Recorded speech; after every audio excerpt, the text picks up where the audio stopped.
Life is passing by you like the reels, TikToks, and shorts that you doom scroll from time and again. And you're wondering, didn't I do everything right? I got that degree. I have a decent paying job. I might even be in a healthy relationship with my significant other. And yet, it feels like meaning is ever flowing, ever fleeing away. If you're in your mid 20s to early 30s, this is what is being normally called the quarter life crisis. Now, quick advice. You want to do something super easy, super simple right now to prevent the quarter life crisis? I got you. Here you go. Make a baby. If you make a baby, man, that's 20 years of purpose and meaning for you. And then those kids grow up and then they're on their own. And then you took that crisis and you put it into your midlife, and then you get a midlife crisis. So, what's the deal here? Is this a bug or a feature? And I'm here to tell you it's a feature, and it's a beautiful one. One where the individual is at a crossroads between true fulfillment and potentially greed and self destruction. We'll get into all that. In this video, we'll cover purpose. We'll cover what is Dharma. We'll mold these ideas all together, and hopefully by the end of this video, we have a bit of a guide or a bit of an understanding of how to cross this threshold of crisis into direction, or at least know more about the self. So, what is purpose? Well, if I were to go on vibes, it feels like purpose is some key that is out there to unlock the door of fulfillment. Now, a lot of people manifest this in their younger years if they have a good amount of money through a bunch of different trips. Man, they post on their Instagram. You see that they're going on this adventure. They're seeing this sunset, and it's absolutely beautiful. It seems like they're doing a bunch of things. And then they go back to the office, and it all kind of just resets. Eh, Nothing has really changed. This is what's known as the hedonic treadmill theory. And where there's a baseline set of happiness that everyone has, no matter what experiences happen, whether the happiness fluctuates up and down, that happiness will always end at that line. Now, do I necessarily agree with this? No, I do not. I think it does apply to that feeling of being stuck, like you're going on these things and it's not changing much of anything. To those it does not apply to, it is those who have found that fulfillment, or equally and oppositely, those who have experienced immense amount of trauma and pain. The only way to really understand purpose is to understand fulfillment. And fulfillment is this idea that you wouldn't need anything else because you are full and complete. But tell me, how can something that is constantly flowing away and changing keep you full? The limited simply cannot make fulfillment. Where all entities are samsarati. It's a Sanskrit word that means constantly moving away. That is why in Hinduism you might hear the world be described as samsara, which is the noun version of this word. So when looking for that key that is out there, you have to understand the lock to even know what type of key even fits. Now, this saying is one of the biggest crimes in all of sayings, and it is the only thing that is constant is change. No, that is absolutely not even close to true. That is an acknowledgement of the projection without the projector. The real saying, the correct version of that saying, is the only thing that is constant is that which witnesses all of change. An acknowledgement of the self is something that is more fundamental than the external world, which also not only is about these ultimate conclusions and ultimate truths of Brahman and consciousness and all these other things, but it puts the power back into people. And that fundamental understanding of that philosophy is what will get us in that right direction, in that spot where we can find our own way and carve our own path. This fixation on the external world without acknowledging this, the self, that which is unperishable and unchanging and unmoving in a world that is constantly changing and moving. And the more that you inquire into the self without disregarding the phenomenon that is you are here, you are in this particular situation. We're not going to disregard that.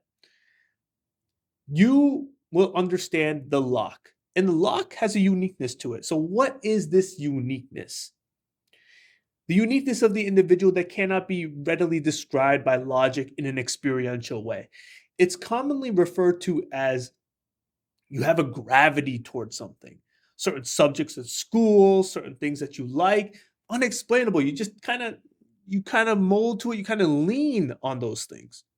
And it's something that we've all experienced in life. This is phenomenally called samskara, which is any impression upon the self. And I mean any impression, like not just in this life and your experiences happening now, but from previous lives. The phenomenon of you in your particular situation comes from the karmic logic, the succession of all creation that brought you here in the first place. That everything is all connected, and here you are in this space to do what? To do something. And this is where we perfectly get into dharma. This idea that you and your particular tools, in your particular position, have a specific duty and optimal job within this life. And that will perfectly align with the succession of all karma. Now we've created certain identifications, we've centered ourselves in certain axioms. Now we'll get into the meat of the crisis. Here's an example. You grew up liking animals. You even have dreams of becoming a zookeeper. You might even have experience within the field. And you felt that sense of belonging. All the ingredients is there to know that this is for you. And then what happens? Your parents get involved. People start talking. The world is putting that pressure on you with its expectations. How, with that job, are you going to marry this type of person? How are you going to make this much money? You want to live a life like that? All that type of hard work, all that menial labor for what? All these different assumptions start to crowd you. It starts boggling in the mind. It starts to disturb you. And then what do? You cave. You become a corporate finance bro, and a great one at that. Congratulations, you're making a lot of money. But this is where dharma becomes extremely painful. The distance between the spark of your belonging and the life that you have constructed based on the expectations of others.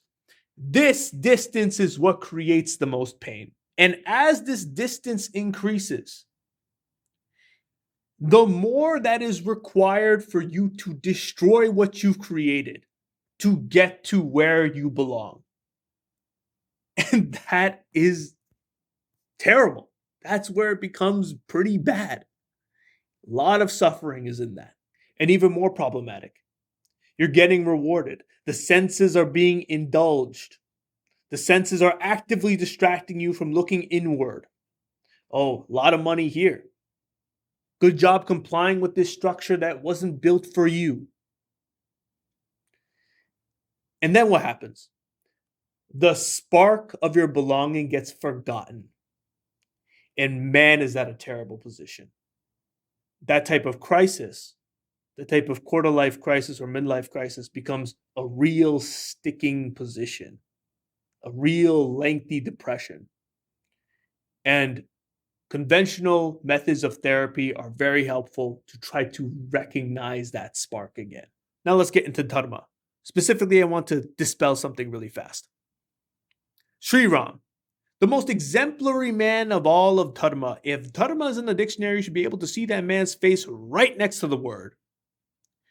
Sri Ram for the Ramayana gets exiled from the kingdom that was rightfully his to inherit for 14 years by the king who was also his father. And people look at that isolated incident like, wow, look at how a child is supposed to listen to their parents. That is the dharma of a child. To look at any isolated incident and claim to know whether the action is dharmic or not is absolutely insane, crazy, and wrong. There's a whole succession of dharma that happens before that interaction. The king had boons that he gave to Kalki because she did something pretty awesome for him. And when the time came, Kalki, his wife, I want my blood son to actually be the king. And words and promises are incredibly binding. Part of dharma is to fulfill your word. Part of being a king, part of being a leader is to make promises and to fulfill those promises. So dharma is happening throughout the entire story. If that wasn't the case, if the parents are acting adharmically, then the context of what dharmic action is for the child at that particular moment changes. In any case, do not tolerate abuse. Dharma is directly translated to duty, and it is one of four major pillars that make up a successful life within Sanatana Dharma. The other three pillars are Artha, Kama, and Moksha. Artha means fortune or wealth, Kama means pleasure, and Moksha is liberation or enlightenment, the end game. So, yes, security is important. Being able to find pleasure in a life, even if those things are fleeting, is still holistically important. Imagine just trying to skip all the way to moksha. Oh, great, you have no security? You have no fortune to your name? How can you establish any land of peace to understand peace? Oh, you haven't tried everything out to know what you like and what you don't like? You haven't explored in life to find what pleasures are out there?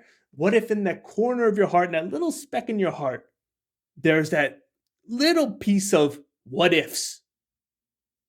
Yeah, that sounds like a instant failure to me if you're trying to achieve moksha. So even if you were still really good at being a corporate finance bro, it is still far better to be that zookeeper where you found that sense of belonging, even if you're not as good as being a corporate finance bro. And this is why Sri Krishna says in the Bhagavad Gita, Chapter 3, Shloka 35. One's own dharma, though imperfect, is better than the dharma of another, well discharged. Better death in one's own dharma. The dharma of another is full of fear. The discontentment will never be worth the success. Now, greed is an interesting thing, and it should be a clue to your true nature. The person believes that there is fulfillment in the limited. Maybe the Jiva Atma wants to experience for the self. Hey, all these wise people, all these pundits are constantly telling us, oh, yes, that won't satisfy you. These things won't satisfy you. All words. I want to know. I want the experiential understanding of knowing. Could be why greed, why certain people are just more greedy than others. But this is completely self-destructive. Why? The bar is ever moving. Probably the greatest battles within the Purans were always represented by an asura that felt like they never had enough. And so greed is truly a cancer to society. And it's probably part of the holistic story in this Leela to combat greed itself and to learn from greed from those who wish to experiment in this world, if it is possible to be fulfilled in the limited. To those who are lost, some techniques for you. It is often the case that people don't really write about themselves. They don't really explore who they are. They don't explore their mind. They don't try to map it out in real time in front of them with pen and paper. So a good technique is to list out your identity, list out who you are, list out things that cause an emotional shift within you. These things are very important to recognize, not only just as an intellectual thought circling in your head, but as something that you can see and reconcile with pen and paper, with action that is right there in front of you. That helps so much. That reconciliation of who you are is a profound step to figuring out, hey, like, I'm trying to find that spark of belonging. Secondly, social media is killing you. This constant projection, constantly not allowing the mind and the body to self-reflect automatically. The subconscious is not working as hard when the consciousness is so overbearingly projected. And finally, go outside. I am so surprised at the amount of spiritual people I have to tell to go touch grass. Why are we just ordering takeout for our spiritual enlightenment? No, you have to go places. The experiential component of actually meeting your tribe, going to that ashram, seeing that pandit, those are all intrinsically a part of knowing yourself and a part of dharma. So please, actually, yes, the The TikTok shorts and reels for your spiritual knowledge is cool, but you have to combine that with actually going to places, please. To the people who didn't grasp those keys, to the people who are too afraid, to the people who have constructed that life and still see that spark of belonging within them, and the distance is going further away. There's no really any other way to say this, but Dharma was always placed in the frame of incredible actions at incredible risks. Krishna, Arjun, Sita, Ram, so much more. Sacrificing is a hard thing. And maybe that final straw, when enough is enough, because it will happen. And maybe you just need that ultimatum. Maybe you just need for yourself to break. And that breaking will be the blessing that you need to move forward to true contentment. There's really no other way to say this. That your bravery, your acknowledgement to sacrifice, your acknowledgement of the self, that witnessing all of this is that which is truly infinite. The body, the mind, and the objects that it perceives are all changing. Much rather you be brave and go after that spark. This is the Hindu Conceptualist, signing out.